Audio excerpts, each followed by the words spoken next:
long and hard. I'm really keen on doing Sefer Daniel, maybe a little bit more than Koheles, eventually. And maybe that will be the next project. But I have an absolute bug. I really am excited. I want to get to Avos Rabbi Nassan. I've been looking into it. It's great. And I think it's perfect for this group and this setup, the way we do things. And particularly the people I'm looking at. I mean, if you'll give me a little bit of trust on this, I think you'll enjoy it immensely. It's a neglected area of Shas, and it's essential. And you'll come away with a sense of how come the entire world doesn't memorize this. What is this again? So what I'm angling to do with this time slot in the summer is I'd like to learn. It's a bit of an ambitious project. It may take up our time, and if you want to interrupt by doing other topics as we go, I'm open to that too. But I thought it'd be nice if we completed something. And Avos Rabbi Nassan is definitely doable, and it's essential. It's a collection of brises. If you open up your standard Shas, and you go to what's again in most compilations of Shas, you have a big Maseches that includes Avodah Zarah. It's the end of Nezikin. It's got Avodah Zarah, Horayos, Eduyos, Avos, and then who looks as far, but it's got a bunch of shorter Masechtas in the end. Mostly all of the rest are Brisos. The 6th chapter, Pirkei Avos, is a collection of Brisos. And then you have something called Avos Rabbi Nassan. Rabbi Nassan was a late Tana. And it's the closest Chazal get to having a Gemara on Pirkei Avos. And it's elaborated stories and deep concepts and a lot of famous stuff. Essential. It's Bryce's. But I learned it once, cover to cover, when I was at YU. Just on my own, me and Avrus and I said, hey, this is pretty important. Let's do this. And we were right, and it was. And anyway, that's what I'm proposing. And if anybody says, no, I can't do that, anything but that, you'll please give me feedback, because you certainly can have a say. And maybe we'll eventually get to Daniel. But I have a particular drive towards Avos Rabbi Nassan, and I'll tell you why it's relevant towards this idea of growing in Torah. Pirkei Avos, if you actually, I haven't done this, I may do this. If you actually do a statistical breakdown of the different Mishnayos in Pirkei Avos, I think you'd find that about 50%, maybe more, of the Mishnahs and then the Brises in the 6th chapter have something to do with learning Torah. Well, think about what that means. If Pirkei Avos is what we call the big book of Jewish morality, if it's not in Pirkei Avos, we don't call it morality. Everything's there. Hafachba v'afachba d'chulaba. We learn in Pirkei Avos. Turn it over and turn it over. It's all in there, and that could be self-referential too. It seems to be about Pirkei Avos in itself, and Avos Rabbi Nassan by extension, because it just elaborates on the many profound ideas in Pirkei Avos. So if you were looking for chizuk in learning, growing in Torah, that would be a great place and a very accessible, doable place to start. Take out Pirkei Avos, memorize it. Has anybody memorized Pirkei Avos? Chapters? Have you done it for Rabbi Bannon's? Some of you would know from this. Actually, most of you would know from this. Ezra, Yoel, you were part of yeshiva with Rabbi Bannon. Did you memorize? I did a couple, but I didn't memorize that much. I memorized like the first 3. I don't know if I know the second 2 anymore. Fine. I'm planting it as an idea in your mind. You should consider it seriously. It's a very noble goal, and you will take it with you for the rest of your life, and you'll quote it widely. I don't think a day passes. Ezra, you could vouch. You hung out with me either in person or more at the end of the year by phone.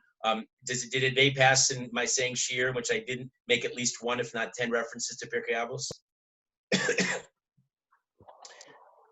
I don't think so. Okay. Anyway, No. So that's one source. I have a different source that's a go-to source if anytime you want to tackle any idea, concept, you don't really know where to look. It's a good place to start. Anybody learn this? Can you see it? Is it appearing to you backwards? Hello, Yoetz. No, we can see it.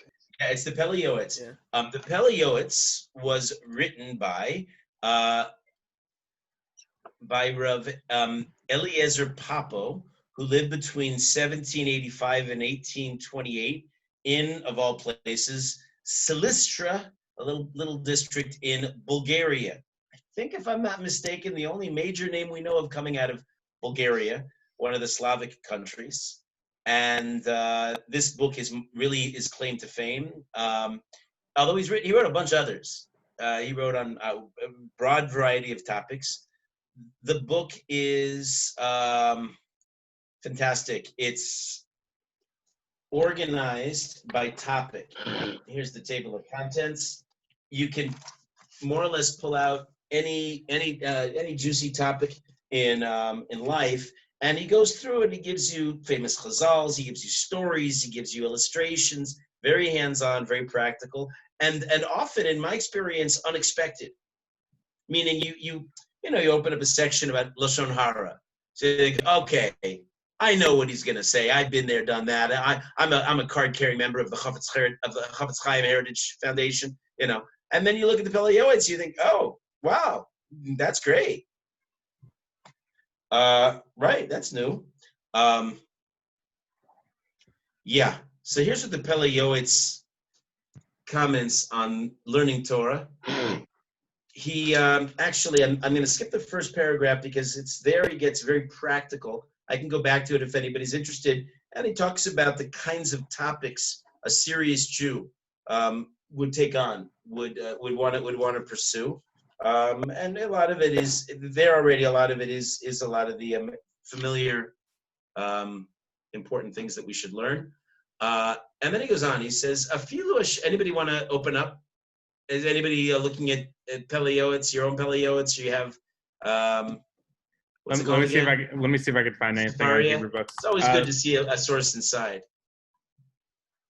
1 second. I realize, could I, in the future, if I decide to do something like this, I could do it right now. Actually, just take a couple minutes. I don't know if you want me to. I could always scan this, and I guess try to post it here. But I don't know if it's worth it, and I don't know if anybody out there would actually follow.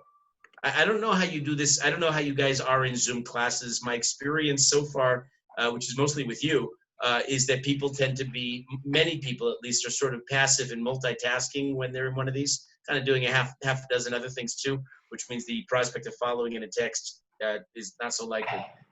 Eitan, did you find anything? 1 second. How do you spell Pele Yoetz? In Hebrew or in English? In Hebrew. Hebrew, it's Pei Lamed Aleph. Yoetz is Yud Vav Ayin Tzadi.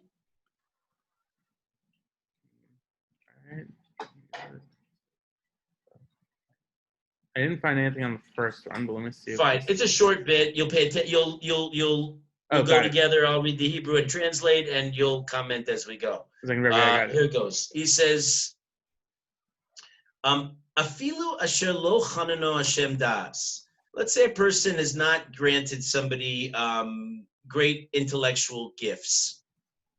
Okay, happens. Some people are smarter. Some people are stupider. Ein lo makom uftur liyom hadin.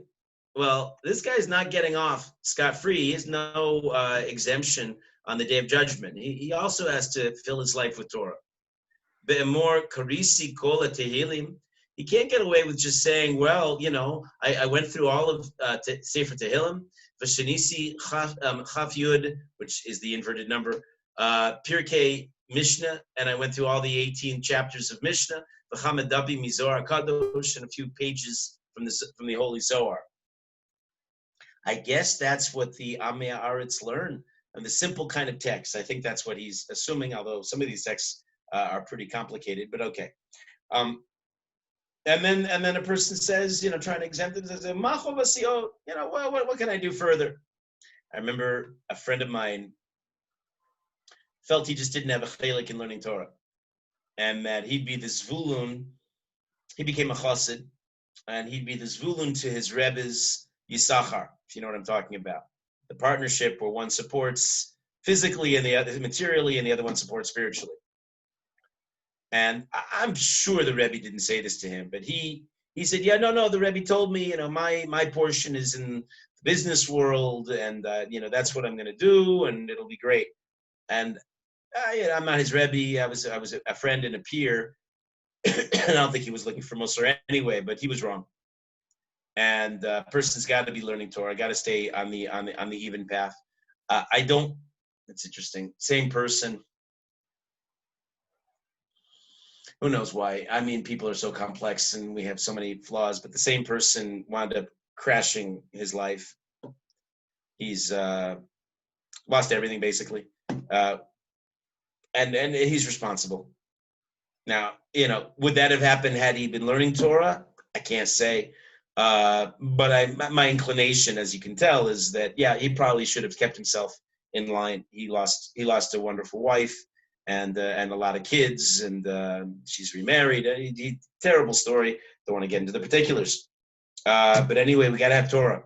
Torah keeps us sane and whole and healthy, and you got to have it in your youth, and you have to have it in your middle age, right when the crisis reaches. Chas v'shalom, but it could, and all the way down to the old age. Go look at the last mission, or one of the last missions in Kiddushin. Right, it sustains us in youth and in old age. Right, this is when we say this line in Mariv, it shouldn't be just lip service. Ki hem chayenu v'rachimenu. They are what make up the basic building blocks of our days, of our weeks, of our lives. And so a person can't just come along and say this, well, do it, I'll take it, do this, that's good enough for me. And Hashem knows I'm limited. He won't hold me accountable because I can't do more. So Pele Yoetz is not agreeing with this.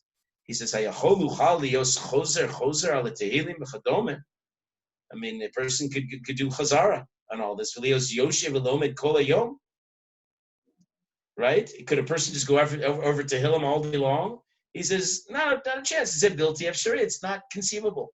And a person can do more. I mean, Tehillim's wonderful. A comment on Tehillim, since he's using it, I guess, as the metaphor for copping out. But it used to be back in the old country that calling somebody a Tehillim Jew was a compliment. It meant that he had profound emunah. And it didn't necessarily mean that he lacked an intellect. He could also be a big Talmid Chacham and also be a Tehillim Jew. We find Tanaim and Amoraim in the Gemara who are experts in Tehillim too. But okay, I think the point here is that a person could do very simple, maybe so simple that he's not really challenging himself, and that's all he does. He says, Amarti, Shigam Zehevel Yivtzepiem. Right, this is complete vanity. This is not a valid way of thinking. Woe to such people from not only the day of judgment, but also the depth of the judgment that's going to go against them. Even if a person learned all the Torah, whatever that even means, there is no such thing. There's always more. I'm sorry if you can't tell the difference between the Pele Yoetz and me, because I keep adding all my editorial comments. But okay, we're doing Mussar here, so I'm allowed. Even if somebody learned all the Torah, lo hutar lios yoshev batel, person never has permission to just sit and waste his time. O osik besicha betela, or having trivial, irrelevant conversations. Afilu rega, even for a moment, not allowed to do that. Bittul Torah is what he's alluding to. And maybe it's not discussed enough. Maybe we don't do it in derech too much because people just do it, and we've sort of accepted it as a necessary evil. But every minute of a Jew's life is calibrated. You're not allowed to waste one of them. I've commented before. In my mind, that's probably the most radical idea in coming. As I became more from, I hope one day to be from, but as I was starting to become, at least getting into this, I found more than feminism, more than theodicy, all those issues that we dealt with in EO, more than the obvious issues that a less religious or non-religious Jew has coming into observance, this idea that time is not yours, that Hashem owns you, and your time is relegated to Kadosh Baruch Hu, and you have to use every minute judiciously. And, if you have a free minute, take out your pocket Mishnayos and learn it. Do something. So that's the Pele Yoetz is saying. So person has to be busy in learning And any moment that he's not doing that, if he's wasting his time schmoozing, doing nonsensical things, Valukim yaviv mishpat al kol. Hashem's going to bring a judgment on all of this. Since whenever this comes up, I don't know if you're tracking this, the inevitable question comes that I'm going to try to hit you at the impasse before it comes up, and that is, hey, Rabbi, you're telling me that every minute has to be accounted for. What about it? A guy's got to stay in shape, and a guy's got to let off some steam and relax a little bit, and a guy's got to, I don't know, fill in the blanks. Okay. I mean, he's got to find some kind of a balance. I agree. And it's not just me who agrees. There's room for this. Rambam talks about the importance of exercising. And if a person is going to go crazy, I think most poskim would say, get out of the base medrash, do something refreshing. I quoted, I packed a lot into a short discussion, but I think it was the second session we did. We were talking about the transgender issue. I quoted this, very surprising. I didn't expect to find it, Chazon Ish, where remember this one, right? Where the bacher is learning too much and he's not healthy. And so remember, Eitan, do you remember the lashon of the Chazon Ish? It's quotable. 1 second, I think I have it in my notes right here. No, I want you to remember it. But go ahead, look it up in your notes. All right, doesn't he say it's usher for you to spend one more moment, or it's a chiyuv? No, but he says it more colorfully, and it's so shocking of all people that the Chazon Ish should be the one to say it. He said you have to have a marba bevatala, pile on the wasted time. He said, and the Chazon Ish didn't have a spare second of his life.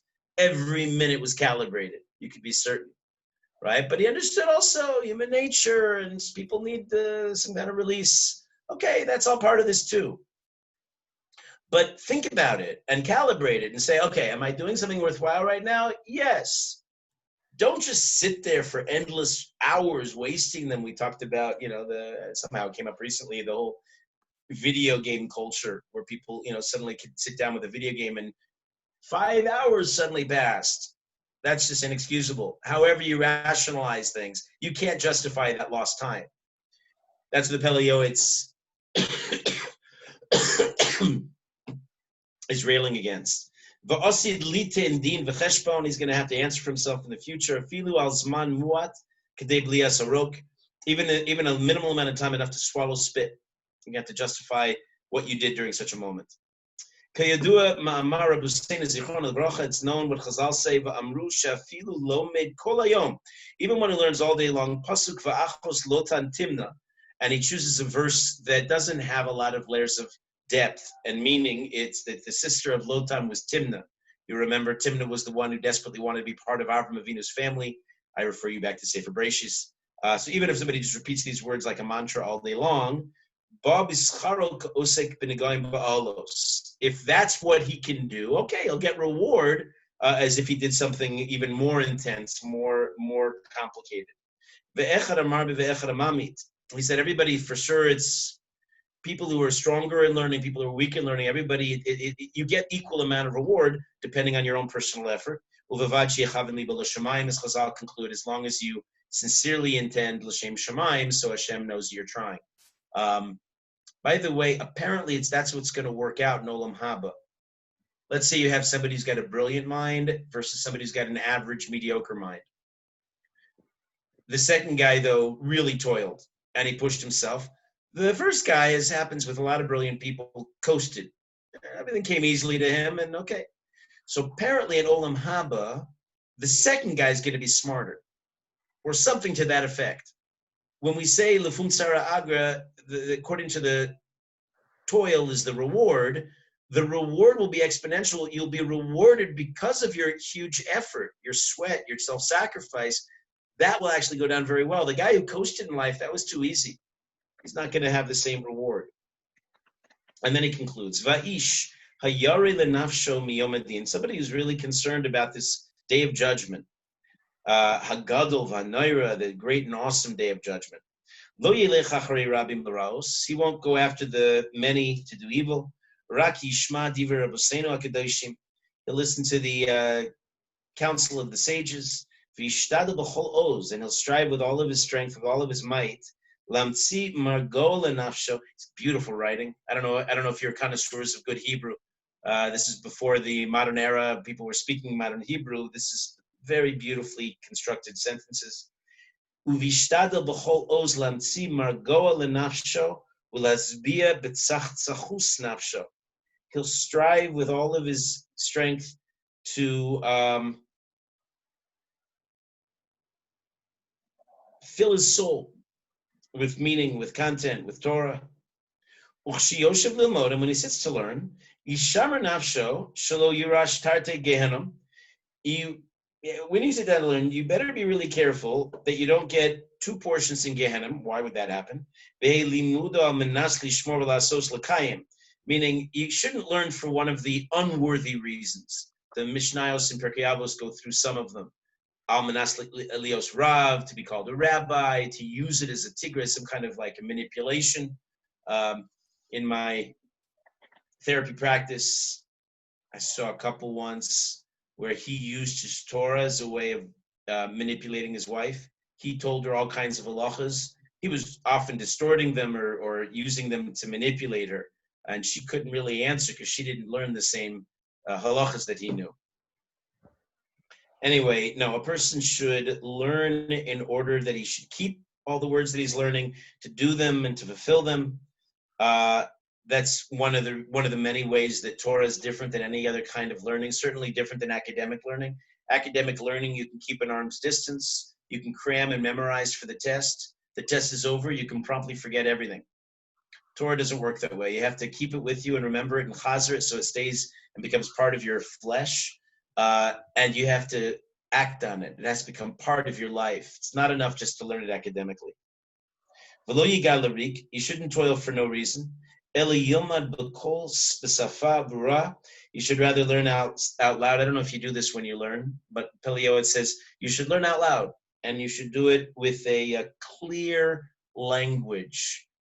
You shouldn't mutter. You shouldn't fumfer. You should say it. You should articulate your words crisply. You're learning Torah. There's grandeur about it.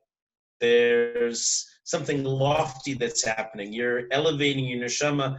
Do you know that every time you learn, you have to realize this too, every time you learn, you become a different person? Is that a familiar idea? Meaning, tonight we sat down, talking about growing and learning. Hopefully we'll get to some insights, quote a few chazals. When we leave tonight, we're all going to be different people. Usually that's imperceptible. We don't realize that's happening when it's happening. But that's the nature of Torah. It's what it does, it's like kneading bread. It kneads our neshamas and makes them fuller and richer. And we come out differently, right? So when you're in this process, a friend of mine in the base medrash, I know Rabbanim to do this too, but I remember a friend of mine used to go around when we were learning and remind us to smile. It's great. We get to learn we get to understand the creator of the universe and all of his great secrets, right? That should fill us with natural joy. We should enjoy doing it, right? And the words that you articulate should be clear and lofty and refined. To be careful how we speak. Lasos nachas ruach liyotzro. Remember, sitting in the base medrash learning Torah, you're giving the ultimate in nachas to your creator. It's certainly every bit as important, if not more, than bringing a korban, which after all, you're bringing an animal, you're bringing a bread meal, and you're sacrificing it, but you're giving of yourself and your time and your neshama by learning Torah. So the Shekhinah is with you right at that moment, right here, right now, right? So, and you should realize that it's transcendent, the experience, and you're giving great nachas to your creator and your own soul. Your own soul is delighting in this. People sometimes can be so heavy. There's so many people who come in Derech these last years with so much baggage. They hated their rabbis. They hated their yeshivas. There's such bitter, negative associations with learning. And I'm the rabbi guy, so they projected on me. I think recently, weren't we just talking about transference? Did that come up in any of our discussions, or maybe it's another group that I was with? You know what transference is? Therapists, when you have a client and you're in therapy, and suddenly he starts expressing some hostility at you, and you're thinking, That's weird. What does he have to do with me? Why is he upset with me? And if you are hopefully a trained therapist, you realize, oh, he sees me sort of as a father figure, and he's projecting onto me. So if I'm intuitive, if I'm clever as a therapist, I can interpret that transference. He's transferring all of his hostility from the other guy onto me, and I can learn something from it, and maybe reflect back to him, and we can come to some insight in therapy. Well, as a Rebbe in Derech, wow, there's a lot of transference onto me. So much bitterness, so many harsh memories that surround so many people.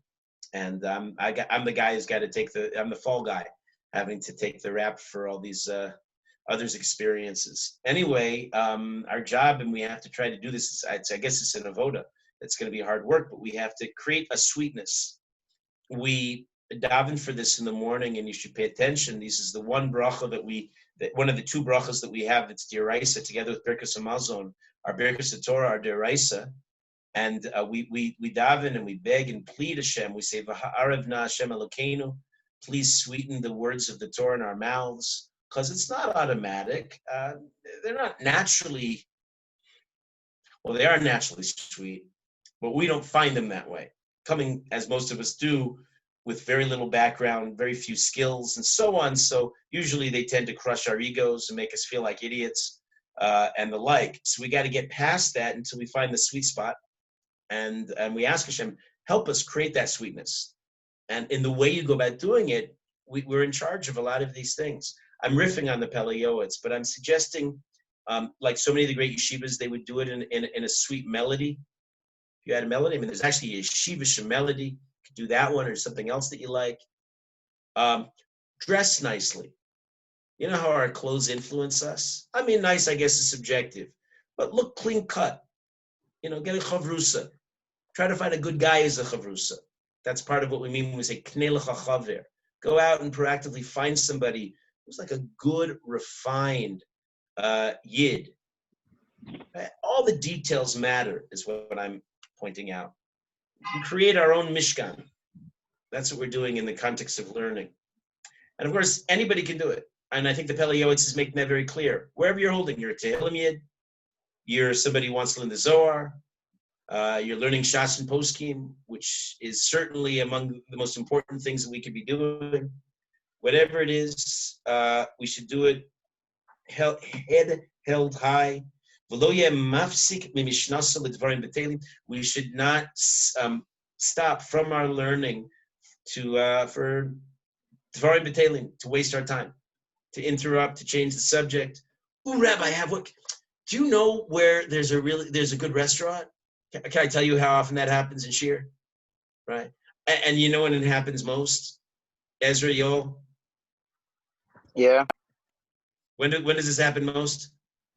Right when I get around to saying, okay, everybody open their Gemaras. Exactly. Rabbi, I have an urgent question right now. Everyone else yawns. Everyone else yawns. Yeah, the yawn, that's for sure. But I'm also pointing out the Batala. People do it. And maybe some people are doing it by this point as a joke, but I'm certain that it's a subconscious, almost Pavlovian effect. Pavlov's dog.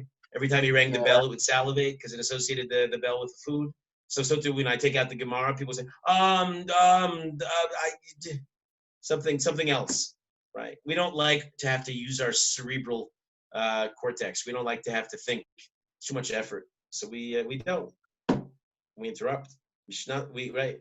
Lo yeh mafsik mimishnasul dvarim b'telim. Don't interrupt our important learning, our spiritual elevation with wasted matters.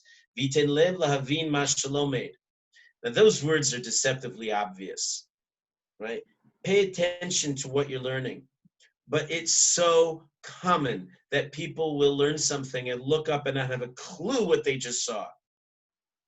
Does this resonate with anybody? Yes. Yeah. Never. Yeah. Absolutely. I almost felt bad about this. We went over something. I thought a particularly interesting Gemara. Maybe we went over it. I said the pshat, not especially hard. I said, okay, great. And we just went over that. Any questions? Fine. everybody just write down simple, clear, nothing fancy, nothing complicated. Just write down the idea that we just said. Nobody did it. Nobody knew it. Rabbi, That was particularly sometimes embarrassing in for shir, everybody present, Rebbe and student alike. What? sometimes in shir, I'm pretty sure, like randomly, if you start talking about the weather or something, no one would notice. Yeah. I'm certain I think that's true. true. But I another am thing sure you are right. there are Well, what people I just do, have I a lot of sometimes ADHD. plan. What? There are people sometimes have the attention span of like a fly that has on speed, a cocaine addiction. Right. Every now and then, I'll deliberately say something wrong, and just to see if anybody calls me out on it. And almost Every now and then they do, but it doesn't always happen. Anyway, so you should, again, listen to the words. V'ten leid lavin ma shelomed. You should pay attention to what you're learning. Take notes, I'm adding. It's a great way to concretize, remember. Even just the act of taking notes in the middle of a class forces you to pay attention. When you have to process it, there's several steps that take place, whether you're aware of it or not. When you take the very act of taking notes, first you have to think, okay, taking notes now, I got to pay attention. Is there something noteworthy? That was noteworthy. Okay, ding, got to do something. Pen, paper, notebook, or phone, I guess nowadays, whatever it is that you take notes in. And then the act of having to articulate to yourself, okay, how am I to convert this in a quick, easy note? People have their own code in writing things down that I'll be able to understand later on. That whole process is very enriching. I mean, you wind up synthesizing the information. A lot more is going in than if you're just sitting passively. Especially in today's ADHD generation, one of the things I realized, especially at the start of EOS, was that if I wasn't going to be taking notes, I would just be like, I have 5 seconds in, great, 10 seconds in, thinking about who knows what. Yeah, Eitan, I really do value. I mean, you seem to be on top of everything. I mean, some of you out there as well. But Eitan, you particularly, I mean, you almost never miss a class, and you're like boom, boom, boom on it. Which, of course, I value that greatly because if I'm just talking to myself, I'm a terrible listener myself. So if there's at least somebody out, few of you out there who are on top of things. Finally, he concludes one last line. He says, "V'yadua she'en HaKadosh Baruch Hu mona dapim eleshaos v'tov ma'at b'chavana."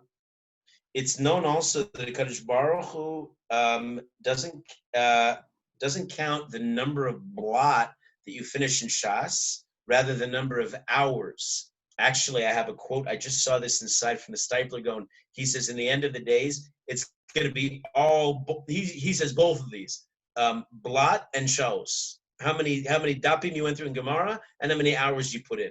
That's what's going to count for. I mean, all the other stuff is just is so much preparation, but it's really going to come down to this.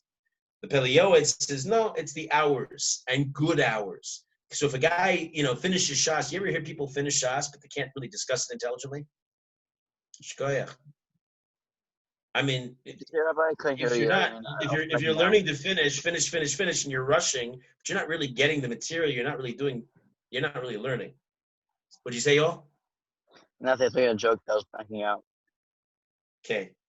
At the same time, he points out, he says, "V'tov ma'at b'chavana," and it's good to do less with good kavana, which is a line I say also by tefillah, especially for people who find an avalanche of words is too much for them. I said, fine, so do the essentials and do less is more. Right? Do less, but get into it. Allow yourself to get into it. Okay. That's the way it is for learning too. Everybody has to modulate themselves. I'll open up to questions. What else would you? What are the kinds of? What do you struggle with in learning? Honestly, I think a challenge for I'm struggling with consistency.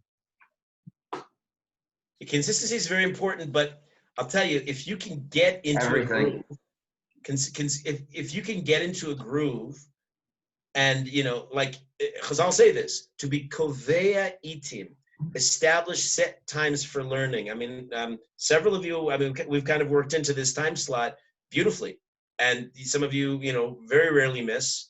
And if you got that, and that's in your system, after a while, it's part of you, like brushing your teeth.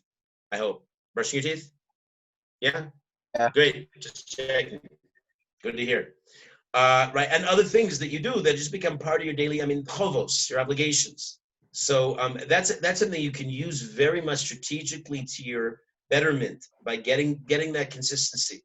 Also, in terms of consistency, learn with other people like this, or have a chavrusa, because somebody's waiting for you. You can't do that to somebody. They're going to give up on you too if you don't, if you're not responsible. Yitzchak Chaim, Eden, if I recall correctly, you both kind of fronted this topic. Did you have something else in mind in wanting to do this? You have a question or an area that I did not address?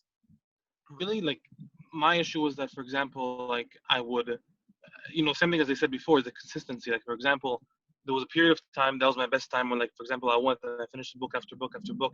I was on a rampage. I was like, this is Wonderful. awesome. I kept going.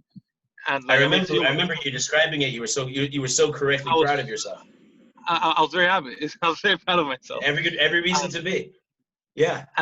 But like, like Baruch Hashem, like, now, like, I guess I don't know what happened. I guess, and maybe that's why I remember you said in yeshiva that, like, a woman can, she's not bound by time by mitzvahs, but a man needs a schedule. Like, there's a difference between, like, the man needs a schedule and everything, and it's like, if he doesn't have a schedule, because one day you won't feel like that fire to go and do it, but he still doesn't have a schedule to do it. Yeah. Yeah, terribly important. Also, you forgive yourself. I mean, the way you describe also, life is like this. We go in waves, and especially, most of you have whatever your time in derech was. It was positive, productive. You wasted time, and so on. A lot of you went through like a stark out phase too, like after the fact, and you got really on fire. There's almost always after that kind of up and down, there's going to be a low as well. You got to strategize how to weather that and come out even keel. Some good practical. Take it easy on yourself, but try to make sure at least there's certain bare minimum kinds of things that you do. So, like, don't go into like a slum, but like, but say, okay, wait, so this happened. How do I strategize for next time to make sure this comes? I mean, the Yoetz would love you to think in all or nothing terms. Well, I'm already not the Gadol Hador, so what's the point of even learning? That's not helpful. That's really not helpful thinking, and it's really common. We psych ourselves out so easily. The Yoetz psychs us out, gets us to that inevitable yeush, which is a concept that we've discussed here. That sense of despair that makes us just want to give up on everything, and then great, then we don't have to do anything. So, like, I heard somewhere that, like, for example, like, so when you're doing more and more, sometimes your neshama can't take a ton more learning, or like, because it's not ready for it. But like, how should he take it? Like, for example, I know it's dependent on the person. That kind of question. Like, some people say, okay, take on a lot, and they'll happily do it. But then also, it's like, what's your answer to how a person should take his growth? I don't follow the question. Sorry. Like, meaning you say, like, for example, if I have free time right now, you say, like, make sure you have classes, make sure you have chavrutas, make sure you, like, to pack it up so then you can get the most out of your days. Or is it like, okay, now you're doing this much, now take on to this much. Now you're doing this, now take on to this much. Well, you always have to modulate it carefully, because you could overwhelm yourself and then collapse. That's not good. You do want to be challenging yourself. You should, if you overschedule chavrusas and classes, but when will you have time to review some of the things on your own? So it seems to me most people need some individual time to organize their notes, to chazer the Gemara that they learn in the morning, those kinds of things. So all that has to be factored in. And also, everybody's human, and we have to figure out, you have to train your puppy. You have to give it a dog. You have to give it a dog biscuit every now and then, reward it. Meaning, after a nice Seder Limud where you really push yourself, go out for an ice cream. Yeah. And again, take it easy. Take it easy. I mean, these are baby steps, and Hashem loves us for every effort that we make. Wow, Ezra, you're actually real. I'm so used to just looking at your name. Okay. Rabbi, can I pitch Safer right now, or? I think if you did that, then it might be disrespectful to the Sefer. Yeah, go ahead. Well, do you realize this may be the only night, except for Yitzchak Chaim, that we're all live people on this thing and not just some frozen image? No, Ryan's Ezra, you blew it. Okay. Well, we're not going to have so one Sefer that I found particularly Let me get my catcher's mitt here. All right. So one Sefer I found particularly helpful for me, especially post yeshiva, and Rabbi, I told you about this, was Rav Aaron Lipyansky's Ben Torah for Life.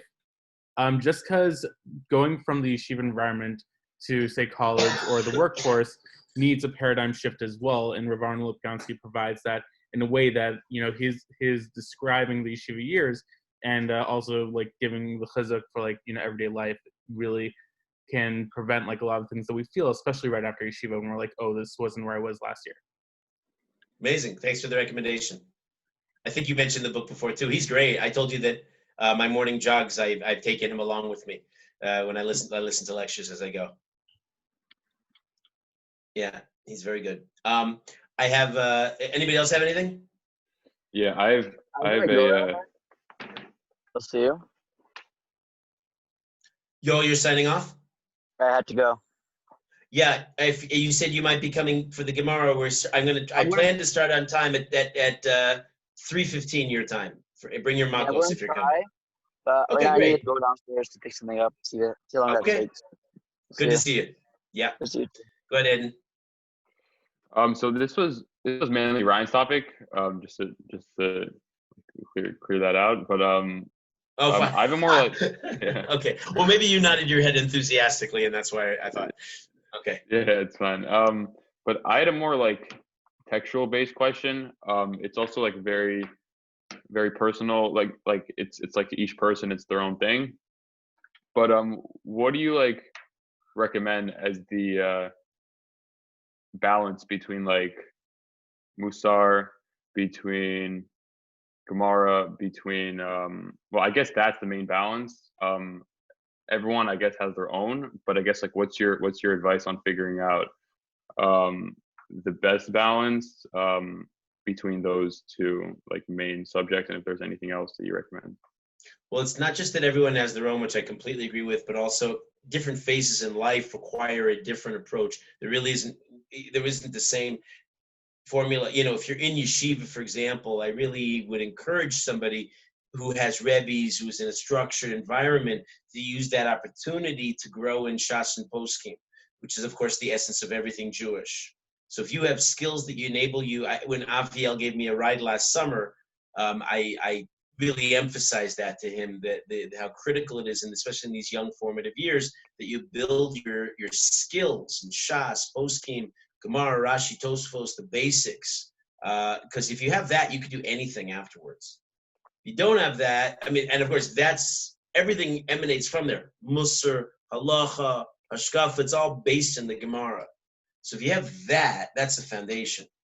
And working around there, if you're talking about, let's say hypothetically Corona days, where people have a lot of unstructured time, and it's kind of hard to motivate yourself to learn a lot of Gemara because it's tough and cerebral and all that stuff, and it doesn't happen so much. Okay, so take it easy. So maybe do other things. You remember Chazal say, "Ein adam lomed ela ma shelibo chofetz." A person studies that which his heart is more naturally inclined to. So if the challenge is just studying it all and trying to maximize your time, like in a summer type of a structure like this, or lack of structure that defines so many people's lives, to try to fill it with a lot of more attractive, sweet things.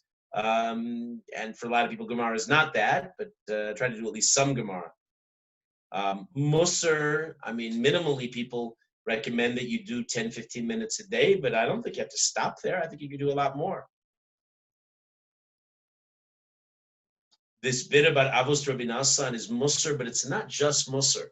But there's a heavy component of Mussar. I'm thrilled. I love to spend lots of time in the day delving into these things. We should all be better people. And why aren't we? Right? We don't learn enough Mussar. I did buy for the occasion. I bought a special Avos Rabbi Nassan that I want to be using. I also bought. I never had it. I just looked at the thin art scroll Pirkei Avos, and it looks wonderful. And I read the Rav Nassan Sherman's introduction. He's eloquent and always saying valuable insights. I think people don't appreciate what classics, masterpieces, the art scroll is, how much quality and thought go into every detail of it. So he says a lot of really great things in his introduction. He told a story I'd never heard before. He's talking about how you have to lead a good life in every detail. You have to. This has to come to you. It has to become part of your being, and for a lot of people, it's really not. So he was apparently, I don't know if you know. Tell me if you know this story. He was getting a ride across the countryside, and the wagon driver, the wagon rider, was in the middle of the journey, and suddenly he stopped. He noticed that there were some piles of hay that the farmers had left without gathering in the fields. And he looked around, he stopped the wagon suddenly, looked around carefully to make sure that the coast was clear, nobody this way, nobody that way.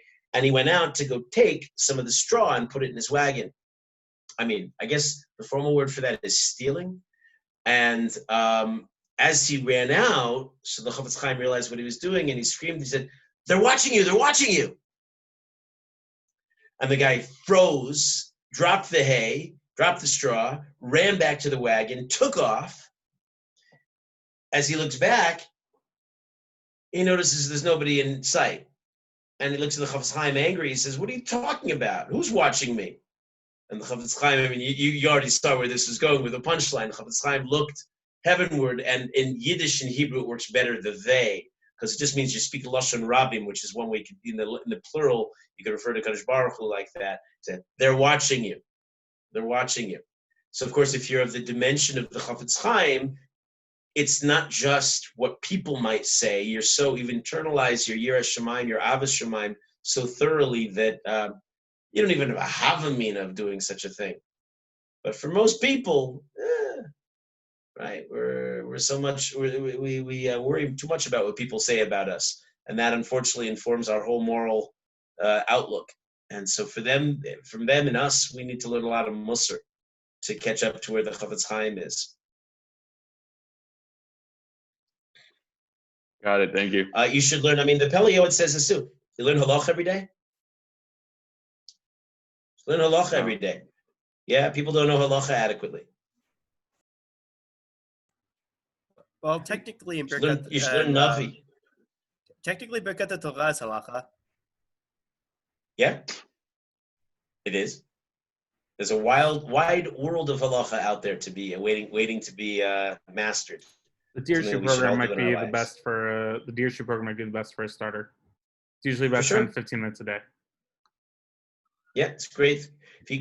Nowadays, I mean, there's so many of these programs that you can connect to. They're fantastic. Okay, I will be on tomorrow at 2:00 Eastern Standard Time, and I'll talk a little bit myself and then do Q&A, and look forward to seeing anybody who comes. And tonight, Bezras Hashem, at 10:15 my time. In Israel? 10:15 Ezra and Ari in Israel, and 3:15 Eastern Standard Time. I'm starting a 20-minute short, packed. We'll see how it goes. If people come and they're consistent, I'll continue. I'm not going to continue if we don't have commitment, but a short and to the point session on some Gemara with the prospect. It would be thrilling if we could do this of finishing Makos. I think I'm making a siyum on a Masechta through Corona days would be particularly meaningful. Good to see anybody have anything, or I'll take a 15-minute break. I'm just wondering when Rabbi is doing a CM on Seder Nezikin, because Rabbi has to be close at this point, right? I am. Well, I mentioned that now, right? Maybe briefly. I was like, I I wasn't mean, sure. I take ridiculously long. I mean, because I do all 5 sessions, so that's time consuming. I mean, I'm already well into Shavuos already, Maseches Shavuos, and I still have to do Horayos and Eduyos. And if we learn Avos Rabbi Nassan and Avos, I'm gonna learn. I'm gonna do Avos again on my own. Anyway, yeah, I think sometime in the coming year. I'm not rushing it. Whenever it happens. I have a random Rabbi, I'll see question, you in but 15 minutes. Okay. Yeah, go ahead, Ed. See you in but I 15 want minutes, you Ezra. but I want you to have a break so I can just ask tomorrow. Okay, so fine. Ask the question though. My question is, why do we put our hands in the way we do when we say Shema? It's based on a Gemara in Brachos. Rabbi Yehuda Nossi affected that posture to keep out distractions. Oh yeah, as in And to then, cover and your then, eyes. and indeed, there are there's a lot of discussion in the Gemara there about just how far we have to go to make sure there's nothing distracting. Whole areas, and all brought down in the Shulchan Aruch about smell, any kind of smell of waste and so on. You can't daven, you can't say Kriya Shema in that environment. If there's any kind of an image, davening in airport terminals, notorious problems of pritzus and things like that, you can't be davening, can't be saying Kriya Shema if you see any of it. You have to clear your mind of its clutter. We have so much clutter in our brains. That's another distraction, right? So this gesture, since like I said before, by learning that all the details of our surroundings have an influence on us, so too if you're trying to focus. Kriya Shema is one mitzvah where kavanah is disqualified.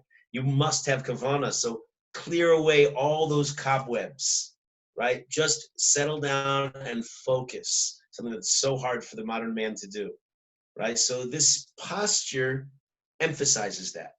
Much like the minhag, it's a minhag d'shakol. It's a beautiful minhag d'shakol, because what you're saying is, I'm getting into this, right? And it's a subconscious kind of a message. It's like, yeah, right, I'm davening, here I go. Right? And it can have a very positive impact on our kavanah. All these things, all these details. Got it. But the main thing is that we cover our eyes so that we kind of like don't distract Yeah, it's ourselves. funny you mention it. I am Shmoras Nafshecha is the pasuk that tells us we have to take care of ourselves. And during Corona days, I'm fairly conservative, small c. I'm fairly conservative about what I do. I even a couple of weeks ago they really opened up many of the restrictions, but I think sometimes foolhardily, and people are not good about it. A lot of people are not good about it. And going back to shul, I daven upstairs in the Ezras Nashim across the street, or they have an Otzar Sfarim, a book, like a room in the back, not in the main base medrash. I stay away from people, and with this in mind also, I'm very conscious of trying not to touch anything, and if I can, and I try not to touch my face, right? So Kriya Shema I do now in front of, I don't make contact, but I go in front of me. It has the same effect. Got it. Yeah, I mean, these are minhagim. They're correct minhagim. That's what a Jew does. But on a minhag, especially when you have health issues, as we all do now with the virus, so okay, you could try to modify it a little bit. Good. All right. Anybody comes at 10:15, I'll see you then. Otherwise, I'll see you tomorrow at 9 o'clock our time, 2 o'clock your time. Thank you, Rabbi. Yeah. Thank you. Great. Bye. Well,